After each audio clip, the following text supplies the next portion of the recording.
नमस्कार प्यारे साथियों, आप सभी का फिर से एक बार स्वागत है महामना एकेडमी के इस यूट्यूब चैनल पे। तो आज हम लोग अपना जो एनपीओ का जो लेक्चर शुरू किए थे उसी को ख़त्म करने वाले हैं। तो हमारा जो एनपीओ है उसका एक शॉर्ट रिवीजन करेंगे, उसके बाद कुछ क्वेश्चंस करते हुए चलेंगे। तो चलिए सबसे पहले शुरू करते हैं हम लोग। एनपीओ का सबसे पहले मीनिंग ही क्या होता है देखिए। NPO non for profit organisation, जिसको हम लोग सेक्शन 8 कंपनी से बोलते हैं।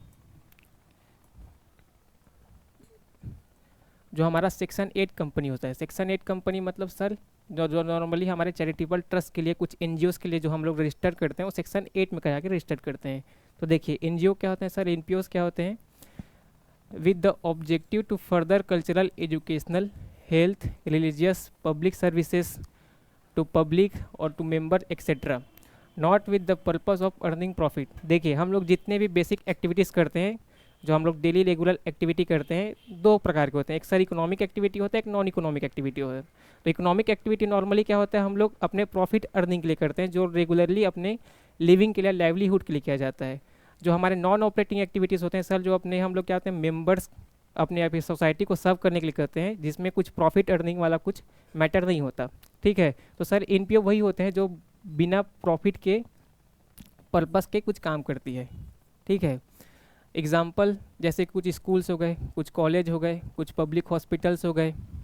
उसके बाद society for promotion to sports, arts, culture, social welfare और क्लब्स एक्सेट्रा। देखिए हमारे इंडिया में बहुत सारे एनजीओज़ हैं, जिसका नाम जैसे कि भूमि हो गया, जिसके पास गूंज हो गया। उसके बाद हमारे पास कुछ नन्ही नन्ही कली नाम से ऑर्गेनाइजेशन है।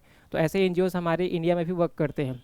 ठीक है, तो सर जो एनजीओज़ होते हैं सर, ये लोग प्रॉफिट अर्न करने के लिए तो नहीं होते। तो सर फंड्स कहाँ से मिलते हैं, ये लोग वर्क कैसे करते हैं। तो देखिए एनजीओ के लिए सबसे मेजर सोर्स ऑफ रिवेन्यू होता है हमारा सब्सक्रिप्शन। ठीक है, जो सबसे पहले जो उनको फंड मिलता है सब्सक्रिप्शन से मिलता है। जैसे नॉर्मली हम लोग नेटफ्लिक्स का सब्सक्रिप्शन लेते हैं, हॉटस्टार का सब्सक्रिप्शन लेते हैं, वैसे सर जो एनपीओ क्या करते हैं, अपने मेंबर्स को रेगुलर मेंबर बनने के लिए क्या करते हैं, कुछ सब्सक्रिप्शन मॉडल प्रोवाइड करते हैं कि भैया आप क्या करो, सब्सक्रिप्शन लो और हमारे एनजीओ में मेंबर बने रहो। तो सबसे पहले सब्सक्रिप्शन उनका मेजर सोर्स ऑफ फंड होता है। उसके बाद एनजीओ को डोनेशंस भी मिलते हैं। ठीक है, मेंबर्स इंटरेस्ट फीस, या इसको क्या कहते हैं, मेंबरशिप फीस भी बोलते हैं। जब मेंबर पहली बार जब एनजीओ में मेंबर बनने जाता है, तब उससे कुछ फीस लिया जाता है, जो एकदम फर्स्ट टाइम फीस होता है। तो वहाँ से भी एनजीओ को फंड मिलता है। उसके बाद लोन्स हो सकते हैं, कुछ ग्रांट्स हो सकते हैं, जितने हमारे सेंट्रल गवर्नमेंट, स्टेट गवर्नमेंट या लोकल बॉडीज़ क्या करते हैं, एनजीओज़ को रन करने के लिए, उनके बेटर वेलफेयर के लिए क्या करते हैं, कुछ ग्रांट्स भी प्रोवाइड करते हैं। ठीक है, तो यहाँ कुछ सोर्स ऑफ फंड्स हैं जो हमारे एनजीओज़ को प्रोवाइड होते हैं, जिनसे वो लोग वर्क करते हैं। उसके बाद देखते हैं सर, जो हमारे एनजीओ या एनपीओज़ हैं वो लोग फाइनेंशियल स्टेटमेंट कैसे प्रिपेयर करते हैं। तो देखिए वो लोग कैश बुक सबसे पहले बनाते हैं, उसके बाद बनाते हैं रिसिप्ट्स एंड पेमेंट अकाउंट, उसके बाद बनाते हैं इनकम एक्सपेंडिचर अकाउंट और बैलेंस शीट बनाते हैं। कैश बुक हमारे लिए पुराना वाला ही है, जो हम लोग 11th में 12th में जहाँ तक जितने पढ़ते हुए थे कैश बुक होता है। रिसिप्ट्स एंड पेमेंट अकाउंट ये हम लोग लेना है, इनकम एंड एक्सपेंडिचर अकाउंट ये हम लोग लेना है। ठीक है, इन सब को फर्दर आगे डिटेल्स में पढ़ रहे होंगे। देखिए तो सबसे पहले पढ़ते हैं रिसिप्ट्स एंड पेमेंट अकाउंट। ठीक है, receipts and payment account, receipts and payment account क्या होता है भैया, तो बोलते हैं begins and end with cash and bank balance. All receipts are shown on debit side. All payments are shown on credit side. देखिए जो हमारा रिसिप्ट्स एंड पेमेंट अकाउंट होगा वो सबसे शुरू किससे होगा भैया, शुरू होगा हमारा कैश एंड बैंक बैलेंस से स्टार्ट होगा और एंड भी कैश एंड बैंक बैलेंस से ही होगा। ठीक है, जितने भी रिसिप्ट्स होंगे उसको हम लोग डेबिट साइड पे लिखते चलेंगे, मतलब उस तरफ पे आगे फॉर्मेट भी आएगा, और जितने भी पेमेंट्स होंगे उसको क्रेडिट साइड पे लिखेंगे। जितने भी हमारे कैपिटल रिसिट्स हैं और रेवेन्यू रिसिट्स हैं, ठीक है, कैपिटल रिसिट्स या बोल सकते हैं कैपिटल एक्सपेंडिचर भी या रेवेन्यू एक्सपेंडिचर भी, मतलब कैपिटल नेचर का ट्रांजैक्शन साथ साथ रेवेन्यू नेचर का ट्रांजैक्शन, दोनों को रिकॉर्ड करते हैं हमारे रिसिट्स एंड पेमेंट अकाउंट पे। सर कैपिटल नेचर का ट्रांजैक्शन क्या होता है, कैपिटल नेचर का ट्रांजैक्शन भैया वो ट्रांजैक्शन होता है जो एनपीओ को नॉर्मली क्या होता है, रेगुलरली नहीं मिलता, या तो वन टाइम मिलता है, तो कुछ फ्रिक्वेंट लॉन्ग टर्म बेसिस पे मिलता है। ठीक है, जो हमारा कुछ लार्ज अमाउंट पे भी होता है उसको बोलते हैं कैपिटल नेचर का ट्रांजैक्शन। रेवेन्यू नेचर का ट्रांजैक्शन मतलब होता है सर, जो एनपीओ के लिए क्या होता है, रेगुलर नेचर का होता है, जो उनको रेगुलरली भी मिलता है। ठीक है, और नॉर्मली ये छोटे अमाउंट पे होते हैं, स्मॉल अमाउंट पे होते हैं लोग। ठीक है, उसके बाद लिखा है prepared on the cash basis. जो हमारा रिसिट्स एंड पेमेंट अकाउंट है कैश बेसिस से बनाते हैं। देखिए जब हम लोग अकाउंटिंग पढ़ते हैं तो हम लोग दो प्रकार के अकाउंटिंग पढ़ते हैं, एक तो कैश बेसिस, एक accrual basis. Cash basis of accounting क्या बोलता है, देखिए जब हम लोग अकाउंटिंग करने वाले होते हैं तो क्या होता है, हमारे पास सिचुएशन होता है, जैसे मान लीजिए एग्जांपल लेके चलते हैं। ए है और बी है। ए जो है क्या करता है, सामान सेल करता है बी को, ठीक है। मान लीजिए सामान सेल किया 2 लाख रुपए का, ठीक। अब देखिए ए जो है बी को सेल किया सामान 2 लाख रुपए का, अब इसको रिकॉर्ड कब करेगा, तो सबसे पहला हमारे पास आता है कैश बेसिस। कैश बेसिस मतलब क्या बोलते हैं भैया, आप इस ट्रांजैक्शन को तब रिकॉर्ड करोगे जब भी क्या करेगा, ए को पेमेंट करेगा, ठीक है। ए जब रिकॉर्ड करेगा जब ए को बी से पेमेंट मिलेगा। तो मान लीजिए ये रिकॉर्ड हुआ 1/4/2025 का ट्रांजैक्शन है, ठीक है। 24 लिख लेते हैं, अभी तो 25 आया ही नहीं है, ठीक है। 1/4/2024 का ट्रांजैक्शन है, ठीक है। उसके बाद मान लीजिए बी पेमेंट करता है उसको 3 तारीख को, बी उसको पेमेंट करता है 3 तारीख को। तो क्या करेगा, ए 3 तारीख को रिकॉर्ड करेगा कैश बेसिस ट्रांजैक्शन पे। कैश बेसिस मतलब जिस दिन कैश का एक्चुअल रिसीट होगा, ठीक है, उस दिन हम लोग इसको रिकॉर्ड करते हैं। भले ये पैसा 3 दिन बाद दे, 10 साल बाद दे, या पहले का पैसा आज दे या बाद का पैसा आज दे, जब पैसा मिलेगा उसको हम लोग तब रिकॉर्ड कर रहे होते हैं, ठीक है। उसके बाद क्या होता है हमारा रिसिट्स एंड पेमेंट अकाउंट का एक फॉर्मेट देख लेते हैं, आप ज़्यादा समझ में आएगा। देखिए रिसिट्स एंड पेमेंट अकाउंट पहले लिखा था ओपनिंग बैलेंस कहाँ शुरू होता है, या कैश या बैंक बैलेंस से, ठीक है। एंड भी कैसे होता है भैया, कैश या बैंक बैलेंस से एंड होता है, ठीक है। यहाँ भी आ सकता है बैलेंसिंग फिगर, इधर से बैलेंसिंग फिगर भी आ सकता है, ठीक है।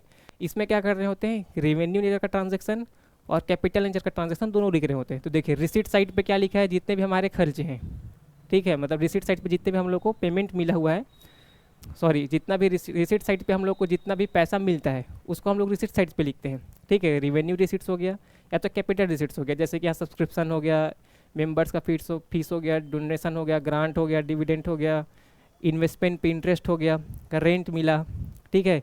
या फिर जितना भी हम लोग का sale of all sports material, ठीक है। कैपिटल रिसिट्स में हमारा लाइफ मेंबरशिप फीस, लेगेसी आ गया, sale of fix assets.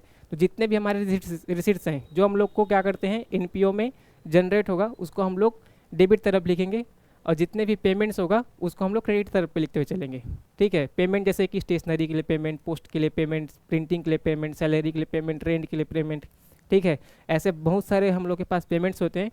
Receipt side को डेबिट तरफ पे, पेमेंट को क्रेडिट तरफ पे। ओपनिंग बैलेंस कैश से शुरू होगा, एंड भी कैश से होता है, ठीक है।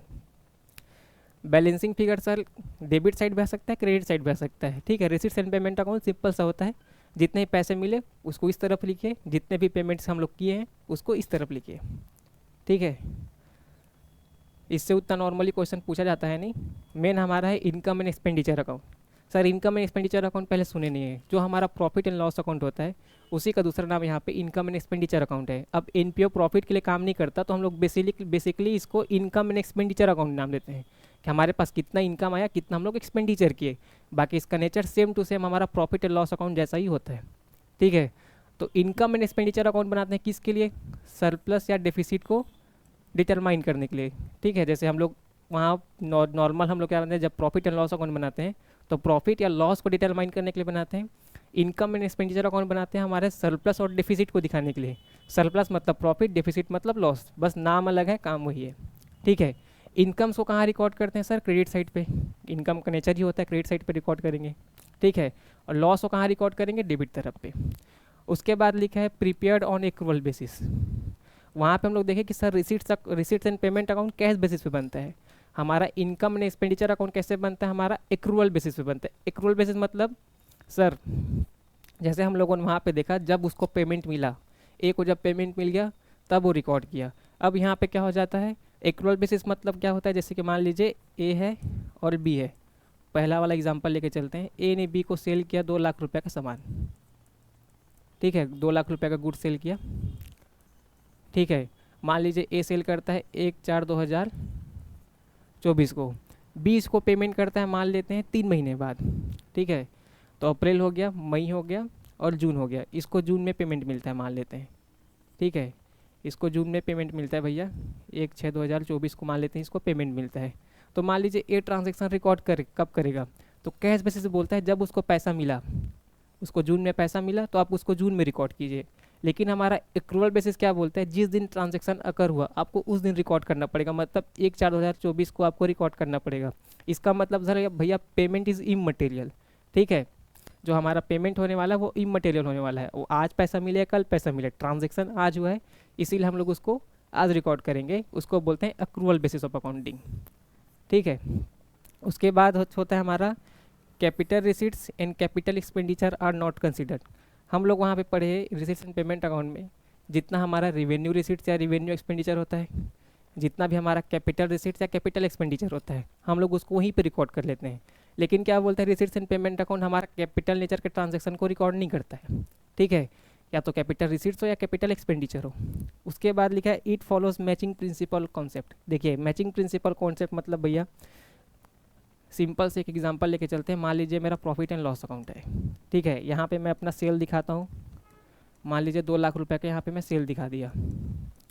ठीक है, तो मैं यहाँ पे जब 2 लाख रुपए का सेल दिखाता हूँ तो मेरे को इस 2 लाख के बदले, सेल के बदले मेरे को क्या करना पड़ेगा, यहाँ पे अपना एक्सपेंसेस भी शो करने पड़ेंगे जो इस 2 लाख के सेल को मेरा जनरेट किया हुआ है। ठीक है, मतलब सेल के बदले मेरे को यहाँ पे अपना कॉस्ट भी दिखाना पड़ेगा।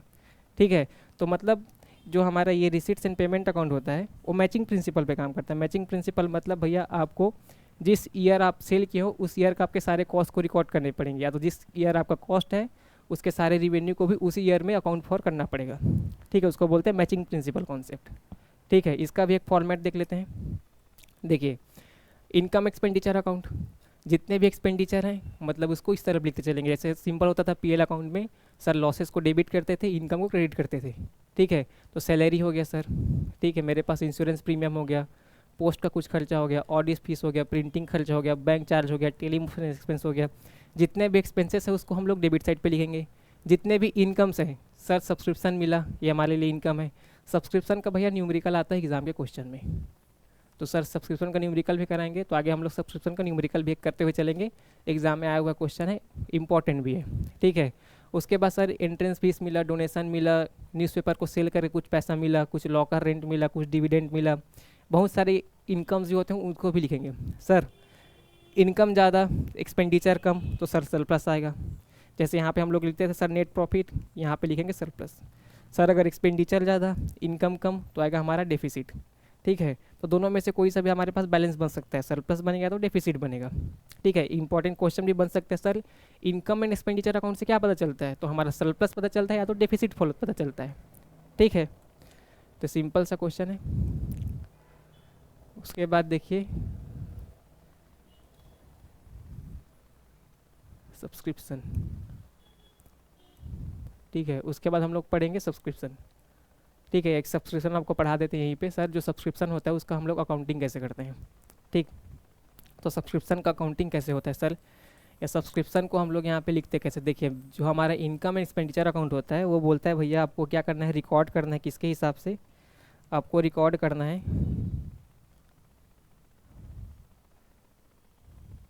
आपको रिकॉर्ड करना है मैचिंग प्रिंसिपल के हिसाब से। मतलब सर जिस साल का रेवेन्यू है उसको उस साल के एक्सपेंडिचर के साथ मैच करो, या जो चीज़ जिस ईयर का है उसको उस ईयर के लिए रिकॉर्ड करो। जैसे मान लीजिए सब्सक्रिप्शन। ठीक है, सब्सक्रिप्शन सर जब हम लोग का सब्सक्रिप्शन होता है, ठीक है, सब्सक्रिप्शन क्या होता है भैया, major source of fund revenue होता है हमारे, मेजर सोर्स ऑफ फंड होता है किसी भी एनपीओ के लिए। तो हम लोग क्या करेंगे, जो हमारा सब्सक्रिप्शन है तो हम लोग को करेंट ईयर का सब्सक्रिप्शन निकालना है कि सर यहाँ पे जो लिखेंगे तो सर करेंट ईयर का लिखने वाले होते हैं ना, इसलिए तो बोला है एक मैचिंग प्रिंसिपल होता है, जिस करेंट ईयर का ही आपको यहाँ पे रिकॉर्ड करना है। तो मान लीजिए सब्सक्रिप्शन हम लोग करेंट ईयर का पता करना है, सब्सक्रिप्शन पता करना है हम लोग को करेंट ईयर का, सब्सक्रिप्शन पता करना है किसका सर, करेंट ईयर का सब्सक्रिप्शन हम लोग को पता करना है कि सर करेंट ईयर में हमारे पास सब्सक्रिप्शन कितना आया। तो क्या होता है भैया, देखिए जो हमारा सब्सक्रिप्शन होता है, ठीक है, जितने भी मेंबर्स होते हैं, जैसे नॉर्मली आप लोग भी क्या होता है सर, या तो 1 साल का सब्सक्रिप्शन लेते हैं या तो महीने 1 महीने 2 महीने का सब्सक्रिप्शन लेते हैं। लेकिन क्या होता है कभी कभी हम लोग एडवांस में भी सब्सक्रिप्शन पे कर देते हैं, या तो सर पिछला वाला ही बचा हुआ होता है। ठीक है, तो हम लोग को सर इस साल का निकालना है सब्सक्रिप्शन, इस साल एनपीओ को कितना सब्सक्रिप्शन मिला, तो कैसे निकालेंगे। देखिए कि करेंट ईयर सब्सक्रिप्शन एनपीओ के लिए कैसे निकालते हैं, ये वाला चीज़ यहाँ पे अच्छे से लिख रहे हैं। ठीक है, तो सर मान लीजिए मेरे पास एक ईयर है, एक मेरे पास क्या है सर, एक ईयर है।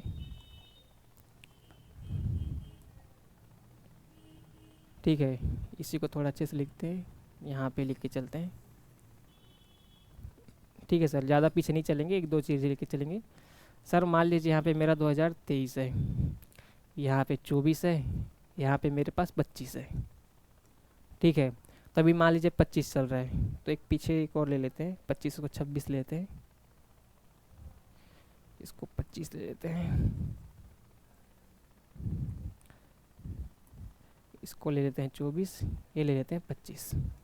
सर मेरा करंट फाइनेंशियल ईयर कौन सा हो गया सर हमारा, यहाँ पे करंट फाइनेंशियल हो गया हमारा 1/4/2024 से लेके हमारा 31 मार्च 2025 तक हमारा क्या हो गया सर, यहाँ पे करंट फाइनेंशियल ईयर हो गया। ठीक है, मतलब यहाँ से लेके सर यहाँ तक हमारा करंट फाइनेंशियल ईयर है। ठीक है, इसके बाद भी हमारा आगे 26-27 हो सकता है। ठीक है, अब देखिए क्या होता है, आपको सर करंट ईयर का सब्सक्रिप्शन निकालना है। करंट ईयर में कितना सब्सक्रिप्शन मिला, तब कैसे निकालेंगे, सबसे पहले आपको क्या करना पड़ेगा सर, ऐड करना पड़ेगा। क्या चीज़ ऐड करना पड़ेगा, कोई होता है बच्चे क्या होता है, हम लोग का सर जो प्रीवियस ईयर में कुछ आउटस्टैंडिंग बचा होता है।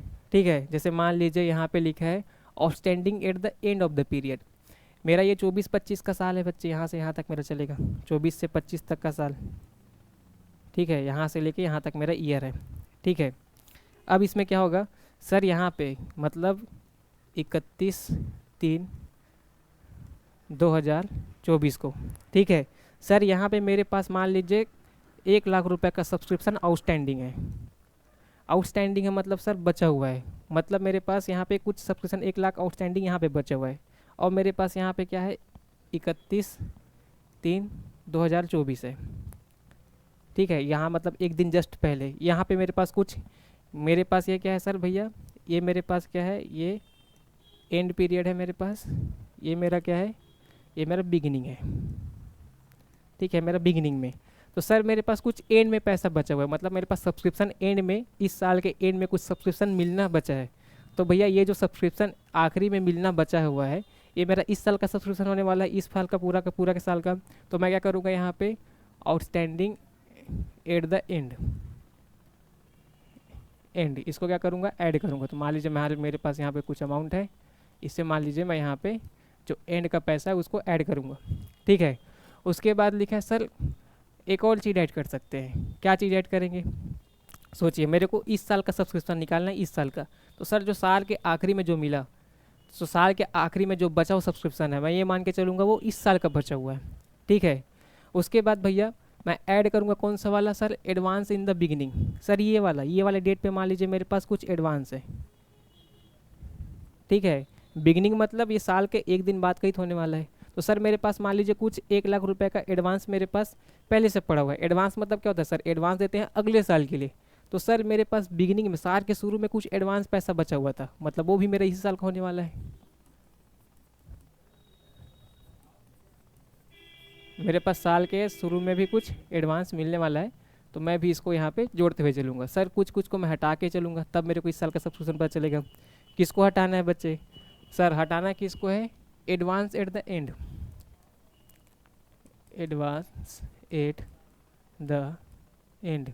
मतलब भैया मेरे पास कुछ एडवांस बचा है एंड में, मतलब यहाँ पे सर मेरे को इस डेट पे मतलब 31/3/2025 को, सर 31/3/2025 को मेरे पास कुछ एडवांस मिला। सर साल के आखिरी में कुछ एडवांस मिला, तो इस साल का तो नहीं होगा, वो अगले साल का होगा। तो सर अगले साल का चीज़ें हम लोग को लिखना नहीं है, हम लोग को सिर्फ इस साल का चाहिए। तो अगले साल वाला हम लोग यहाँ पे माइनस कर देंगे। ठीक है, और किसको माइनस करेंगे, आउटस्टैंडिंग एट द बिगिनिंग, इसमें लेस करेंगे आउटस्टैंडिंग एट बिगिनिंग, मतलब सर साल के शुरुआत में। ठीक है, मेरे पास कुछ आउटस्टैंडिंग बचा था। आउटस्टैंडिंग मतलब भैया कुछ सब्सक्रिप्शन मिलना था, और साल के आखिरी तक मिला ही नहीं, साल के शुरू में पता चला कि कुछ अभी तक बचा हुआ है। सर जो बचा हुआ है तो इस साल का तो नहीं होगा, वो पिछले साल का बचा हुआ होगा, तो पिछले साल वाले को भी यहाँ पे माइनस कर देंगे। ठीक है, यहाँ पे हम लोग को जो सब्सक्रिप्शन मिलेगा सर वो करेंट ईयर का सब्सक्रिप्शन होगा, और जिसको मैं क्या करूँगा भैया, प्रॉफिट एंड लॉस अकाउंट ऐसे बोल सकते हैं, इसको इनकम एंड एक्सपेंडिचर अकाउंट बोलेंगे हम लोग। ठीक है सर, जो मेरे करेंट ईयर के इनकम एक्सपेंडिचर अकाउंट में क्या होगा, ये शो होगा। ठीक है, मतलब यहाँ पे ये शो होने वाला होगा। ठीक है, तो सब हम लोग को सर इसको करके चलना पड़ेगा। ठीक है, उम्मीद करता हूँ यहाँ तक आप लोग को समझ आएगा। लेकिन कुछ और है भैया जिसको हम लोग को ट्रीटमेंट करके चलना पड़ता है, accounting treatment for important income and expenditure account. Income expenditure account कुछ इंपॉर्टेंट आइटम्स हैं जिसको भी हम लोग को ट्रीट करके चलना है। सबसे पहले लिखा है एंट्रेंस फीस या एडमिशन फीस। सर जो एंट्रेंस फीस एडमिशन फीस होता है सर, ये क्या होता है, वो हमारा जब मेंबर बनते हैं एनपीओ में कोई भी पर्सन तब पे करते हैं। इसको कहाँ पे लिखते हैं सर, इसको क्रेडिट करते हैं इनकम एंड एक्सपेंडिचर अकाउंट पे। आसान है बच्चे। उसके बाद लिखा है sir life membership fees. Life membership fees क्या होता है भैया, कैपिटल रिसीट होता है सर। लाइफ मेंबरशिप मतलब कोई भी मेंबर क्या होता है, लाइफ टाइम मेंबर बनने के लिए क्या होता है, सब्सक्रिप्शन देता है हमारे एनपीओ में। तो सर वन टाइम होता है, एक कैपिटल नेचर का होता है। तो इसको हम लोग कहाँ पे लिखेंगे, इसको हम लोग लिखेंगे हमारे सर बैलेंस शीट में जाएगा, ये रिसीट्स एंड पेमेंट अकाउंट में बैलेंस शीट में जाता है। ठीक है, उसके बाद लिखा है डोनेशन। सर अगर जनरल डोनेशन है तो डोनेशन को हम लोग कहाँ लिखेंगे, क्रेडिट साइड पे लिखेंगे इनकम एक्सपेंडिचर अकाउंट के। अगर वो स्पेसिफिक डोनेशन है उसको हम लोग लिखेंगे कहाँ पे सर, बैलेंस शीट पे। जनरल डोनेशन मतलब जिसका पर्पस डिफाइन नहीं है कि भैया ये मैं डोनेशन कर रहा हूँ, पर्पस डिफाइन नहीं है। लेकिन अगर मैं स्पेसिफिक डोनेशन देता हूँ जिसका पर्पस डिफाइंड है तो उसको मैं कहाँ पे लिखूँगा सर, बैलेंस शीट पे लेके चलूँगा। उसको फंड बेस्ड अकाउंटिंग भी बोलते हैं हम लोग। ठीक है सर, उसके बाद लिखा है ग्रांट। ग्रांट क्या होता है सर, कैपिटल रिसीट है। ठीक है, इसको बैलेंस शीट पे शो करते हैं। ठीक है, बैलेंस शीट पे शो करते हैं। उसके बाद लिखा है ऑनरेरियम। ऑनरेरियम सबसे इंपॉर्टेंट टॉपिक है। ऑनरेरियम क्या होता है भैया, honorarium is a token payment made to a person who has voluntary undertaken a service which would normally command a fee. It is an expression of an gratitude rather than a payment for the service. क्या होता है बच्चे, जब हम लोग क्या करते हैं एनपीओ में कोई भी, जैसे कि मान लीजिए एक छोटा सा स्कूल खोले, स्कूल में क्या होता है कोई बड़े सर, जैसे कि मान लीजिए यूपीएससी वाले जो आईएएस ऑफिसर्स होते हैं, या क्या होते हैं कोई बड़े स्कूल के, जैसे कि मान लीजिए रिलायंस का एक स्कूल है, तो वहाँ पे किसी दिन मुकेश अंबानी आ गए या कोई अनंत अंबानी आ गया, वहाँ पे क्या होता है सर एक स्पीच देते हैं। तो सर स्पीच के लिए क्या करते हैं, कुछ पेमेंट डोनेट, कुछ पेमेंट देते हैं सर, उस पेमेंट को क्या बोलते हैं, ऑनरेरियम बोलते हैं।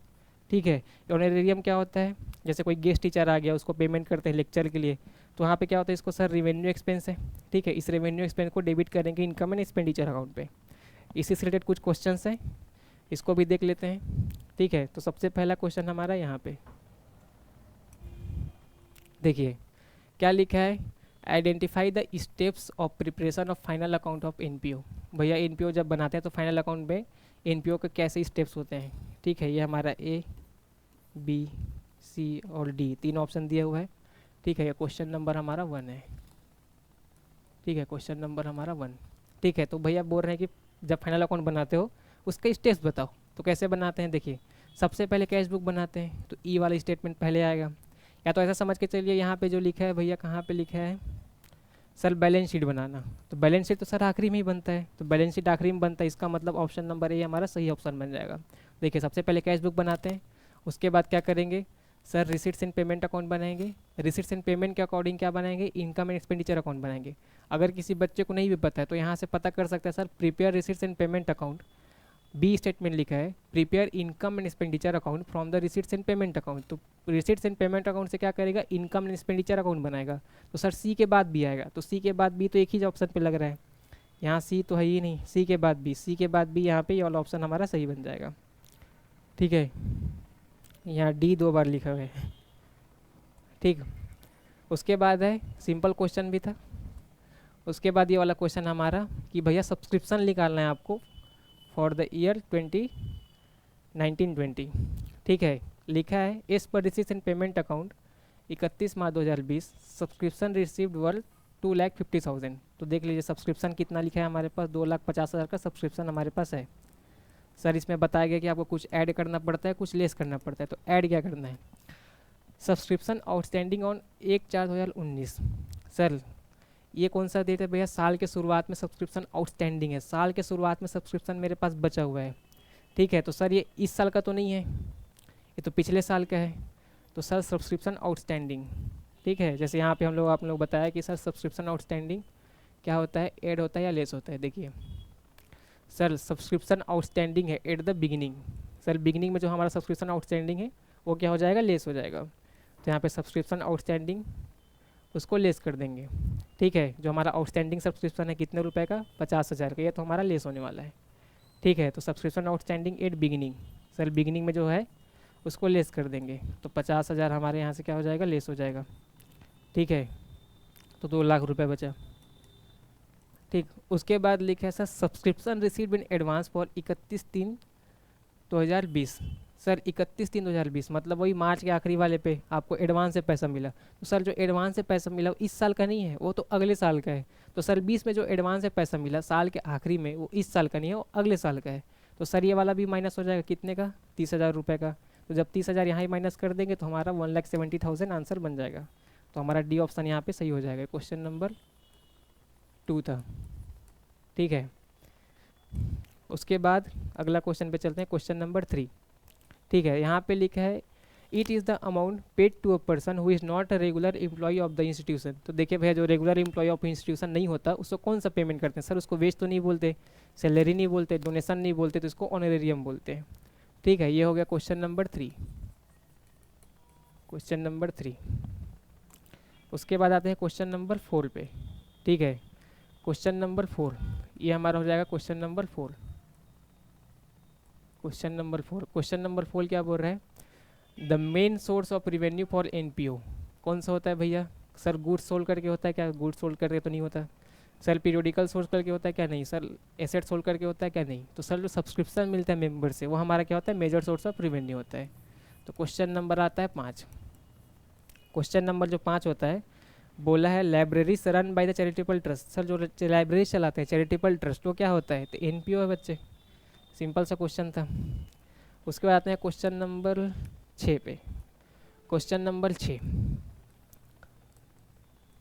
क्वेश्चन नंबर 6 देखिए, क्वेश्चन नंबर क्या बोल रहा है? लिस्ट ए को लिस्ट 2 से मैच करना है। ठीक है, तो लिस्ट 1 में क्या लिखा है बच्चे? सब्सक्रिप्शन। सब्सक्रिप्शन क्या होता है? Main source of income from for NPO. देखिए जो क्वेश्चन यहाँ पे पूछा गया था, ध्यान से देखेंगे तो सर ये जो क्वेश्चन पूछा गया है यहाँ पे, सर ये जो हमारा क्वेश्चन पूछा गया है, ठीक है, ये जो क्वेश्चन पूछा गया है उसी का सेकंड पार्ट है भाई ये। ठीक है, same to same question repeat भी होता है आपके पीवाईक्यू से। तो देखिए यहाँ पे समझ सकते हैं। सो सब्सक्रिप्शन क्या है? हमारा मेन सोर्स ऑफ इनकम है। एक हो जाएगा 3, मतलब ये ऑप्शन नहीं होगा और ये ऑप्शन नहीं होगा। ठीक है, उसके बाद लिखा है sir endowment fund. Endowment fund क्या होता है? Revenue income for the year which is received. Sir ये तो नहीं होता। कुछ fund arising from a bequest of gift. उसके बाद लिखा है amount received as per decease of the will. तो देखिए सबसे पहले आप लेगेसी को मैच करते हैं। सर जो लेगेसी क्या होता है सर? सर लेगेसी क्या होता है? Amount received as per will of the deceased person. क्या होता है जब हम लोग क्या होते हैं, जब कोई इंसान सब भैया दुनिया छोड़ के जा रहा होता है तो अपने पीछे कुछ अमाउंट छोड़ के जाता है, उसको हम लोग लेगेसी बोलते हैं। तो सर डी का हमारा सेकंड हो जाएगा। तो डी का हमारा सेकंड, तो यहाँ से आंसर नंबर आपका 4 ये हो जाएगा। ठीक है, इंडोमेंट फंड क्या होता है? तो इंडोमेंट फंड क्या होता है भैया? हमारा fund arising from is a gift. जो हम लोग को गिफ्ट मिलता है वो हमारे इंडोमेंट फंड से होता है। ठीक है, उसके बाद लिखा है sir cash subsidy by the government. Sir जो गवर्नमेंट से कुछ कैश सब्सिडी मिला तो हम लोग क्या है सर? इनकम है, रिवेन्यू इनकम। ठीक है, जो हमारे इस साल में मिल रहा हुआ होता है। उसके बाद हमारा क्वेश्चन नंबर 7। ठीक है, क्वेश्चन नंबर 7 इसमें बोला है भैया सीक्वेंस बताना है आपको, रिसिप्ट एंड पेमेंट अकाउंट कैसे मेंटेन करते हो उसका। ठीक है, तो सबसे पहले क्या होता है? देखिए सबसे पहले लिखा है find out the difference between total debit and total credit. ठीक है, so the total amounts of all receipts and debit side, take the opening balance of cash in hand in the bank enter into debit side। तो सबसे पहले वही है भैया, हम लोग को ओपनिंग बैलेंस पता करना है। तो सबसे पहले ओपनिंग बैलेंस पता करना है। सबसे पहला स्टेप हमारा सी होने वाला है। यहाँ से आंसर पता चल गया। ये क्वेश्चन नंबर 7 है। ठीक है, तो क्वेश्चन नंबर 7 सबसे पहले आपको ओपनिंग बैलेंस लिखना है। किसी भी अकाउंट बनाने से पहले ओपनिंग बैलेंस लिखना पड़ता है। उसके बाद क्या करेंगे? जितने भी difference so the total amount payment on credit side. ठीक है, उसके बाद ये हो गया। उसके बाद हमारा होगा sir B part. B part में क्या करेंगे? जितने भी रिसीट्स हैं उसको डेबिट साइड पे लिखेंगे। उसके बाद डी वाला होगा जितने ही पेमेंट्स हैं उसको क्रेडिट साइड पे लिखेंगे। और ए वाला क्या करेंगे? उन दोनों का डिफरेंस पे करेंगे। ठीक है, डिफरेंस पे हम लोग पता चल जाएगा सर पैसा ज़्यादा आया है कम आया है। ठीक है, रिसीट ज़्यादा है पेमेंट ज़्यादा है। ठीक, question number 8। Question number 8, question number 8 हम लोग क्या बोल रहे हैं? If there appears a tournament fund then the expenses incurred on tournament activities will be shown on. Sir हम लोग को जो टूर्नामेंट फंड से कुछ एक्सपेंसेस होता है, तो इसकी वाला क्वेश्चन जो है फंड बेस्ड अकाउंटिंग से। फंड बेस्ड अकाउंटिंग में क्या होता है सर? जिस फंड से हम लोग को पैसा आया, ठीक है, मतलब मान लीजिए टूर्नामेंट फंड है, कुछ स्पोर्ट्स फंड है, या तो हो सकता है कुछ हॉस्पिटल फंड का कुछ पैसा है। तो सर जितने भी हॉस्पिटल के रिलेटेड जो खर्चा है, या बिल्डिंग फंड है तो बिल्डिंग से रिलेटेड जितने भी खर्चे हैं उसको सर उस बिल्डिंग वाले फंड पे ही लिखना होता है। ठीक है, या जो उससे रिलेटेड जितने भी इनकम्स होते हैं उसको उसी फंड में प्लस करना होता है। तो सर कुछ एक्सपेंसेस हम लोग को टूर्नामेंट फंड से, तो उसको कहाँ लिखेंगे? On the debit side of income and expenditure account, on the credit side of income and expenditure account, by way of adding to the tournament fund, by way of subtracting from the tournament fund. तो sir expense हुआ है उसको क्या करेंगे? Subtract करेंगे कहाँ से? Tournament fund से। इसको हम लोग फंड बेस्ड अकाउंटिंग भी कहते हैं। तो मैं उम्मीद करता हूँ आज का लेक्चर आप लोगों को समझ आया होगा। ये हमारा एनपीओ ख़त्म हो चुका है, ठीक है। तो एनपीओ से देखिए भैया कितने सारे क्वेश्चन आए हैं, 3 साल में आपके 8 क्वेश्चन पूछे गए। इसका मतलब हर साल मिनिमम आपको 2 से 3 क्वेश्चन ये पूछ ही रहा है, ठीक है। तो धन्यवाद सभी के सपोर्ट के लिए। इसी तरह से चैनल पे बने रहिए और नए नए वीडियोस के लिए हमारे चैनल को सब्सक्राइब कर लीजिए। Thank you.